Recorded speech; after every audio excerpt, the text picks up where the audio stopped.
нашата молитва.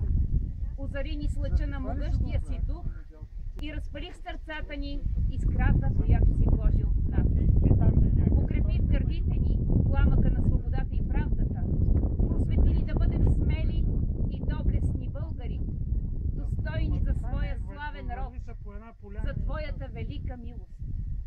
Ти, който си вдъхновил за светли дела нашите духовни първенци, Ти, който си благославил меча на нашите войни и си ги водил към подвизи и величие. Господи, Ти няма да забравиш и нас. Простри десницата си над нас, да вървим по Твоя път с нашия избран народ и нашите братя, Твои верни, заседнали в своята земя по Твоя воля. Дай ни сила да живеем и воля да се борим с неправдите, да работим за благото и величието на Отечеството ни.